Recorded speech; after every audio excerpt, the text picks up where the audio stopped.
Tuan Dipertua. Tuan Dipertua, kalau kita lihat seperti mana sektor-sektor lain, sektor pendidikan juga amat teruk terjejas dampak pandemik.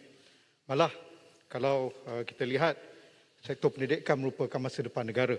Kita maklum, sesi pembelajaran atas talian telah dijadikan alternatif kepada sesi pendidikan pembelajaran dan juga pelajaran bersemuka.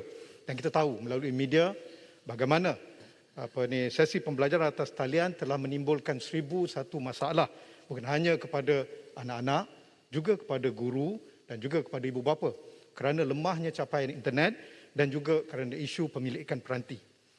Langkah memberikan vaksin untuk mewujudkan daya ketahanan diri ataupun imunisasi kelompok di kalangan warga pendidik dan pendidikan adalah wajar dan perlu agar sektor pendidikan dapat kembali normal dan sesi pelajaran dan juga pembelajaran bersemuka dapat kembali semula.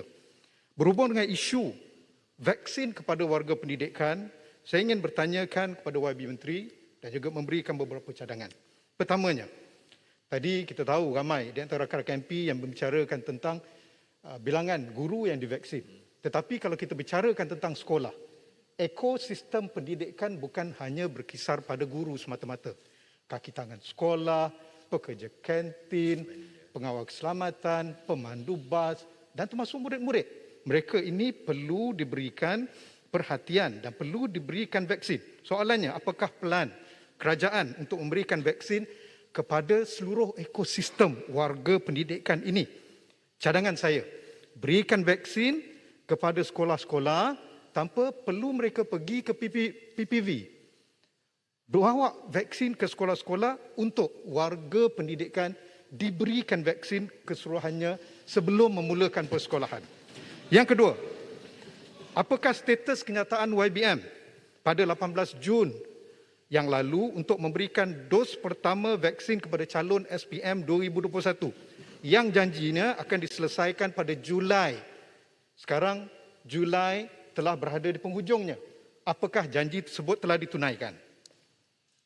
Cadangannya, berikanlah. Kita tak kisah Julai ke Ogos, tetapi bincang elok-elok dengan Kementerian Pendidikan, berikan kepada calon bukan hanya calon SPM saja, calon STP dan juga calon STAM. Ketiganya, apakah juga pelan kerajaan untuk warga college vocational? Seringkali college vocational tidak dibincangkan. Kita bincang sekolah, walhal college vocational agak berbeza. Kerana sama ada pelajar, tenaga pengajar terpaksa hadir ke makmal, ke bengkel dan juga lapangan. Mereka tak sama dengan sekolah biasa. Mereka terpaksa menjalani amali dan praktikal. Apakah perancangan kerajaan? Cadangan saya, berikan vaksin kepada mereka. Kerana mereka juga amat penting dan perlu untuk hadir kepada sesi PDP bersemuka. Keempat, apakah juga pelan kerajaan untuk memberikan vaksin kepada warga IPT, sama ada IPTA ataupun IPTS, termasuk juga warga IPG, iaitu Institut Perguruan. Bukan hanya kepada anak-anak ataupun siswa, tetapi kepada juga pensyarah, kaki tangan, staf. Dan mana kita tahu bahawa bilangan pelajar sama ada IPTA, IPTS di pendidikan tinggi adalah 1.3 juta. Kita tahu ramai yang telah menerima vaksin melalui AZAC yang telah ditawarkan baru-baru ini, tetapi tidak semuanya. Dan ini membawa kepada soalan yang kelima. Umum mengetahui bahawa terdapat lebih banyak kampus IPT telah digunakan untuk menjadi PPV. Persoalannya, apakah apabila kampus tersebut dijadikan PPV, warga kampus juga turut menerima vaksin? Cadangan saya, berikan vaksin kepada warga IPT sekalian. Pensyarah, mahasiswa, kaki tangan dan semua yang terlibat. Mereka perlu kembali ke kampus. Yang keenam, apakah pelan kerajaan untuk memberikan vaksin kepada warga politeknik dan college community? Mereka seperti juga warga college vocational, warga TVET perlu hadir kepada pendidikan bersemuka. Mereka perlu pergi ke bengkel, pergi ke makmal dan juga ke lapangan. Beri cadangannya, berikan vaksin kepada mereka semua agar mereka dapat kembali menerusi sesi pembelajaran mereka. Dan yang terakhir, saya yakin bahawa keputusan berhubung isu-isu di atas yang telah saya bawakan akan melibatkan keputusan bersama dengan KPM dan KPT yang menyepi. Saya pun tidak tahu mengapa kerajaan tidak memberikan tumpuan kepada sektor pendidikan, lantas memberikan ruang kepada KPT dan KPM untuk membuat pembentangannya.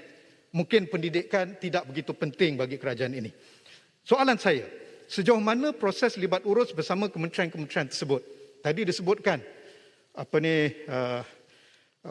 YB Menteri menyebutkan tentang sesi libat urus dengan kementerian itu, kementerian ini, tetapi kurang disebutkan libat urus dengan KPM dan juga dengan KPT, kecuali untuk menjadikan IPT sebagai PPV, tetapi ini dalam isu vaksinisasi warga mereka. Apakah pelan tindakan bersama untuk memastikan pendidikan kita kembali normal? Cadangan saya, YB minta rumuskan lagi. Ya, bentangkan kepada rakyat hasil libat urus dan juga usaha sama dan juga pelan pendidikan ke depan pasca COVID, pelan vaksinasi hasil perbincangan antara Kementerian Menteri dan juga dengan KPM dan juga KPT. Kerana pendidikan adalah untuk semua dan tanggungjawab kita bersama. Terima kasih Tuan Terima kasih. Yang berhormat Sempang Renggam.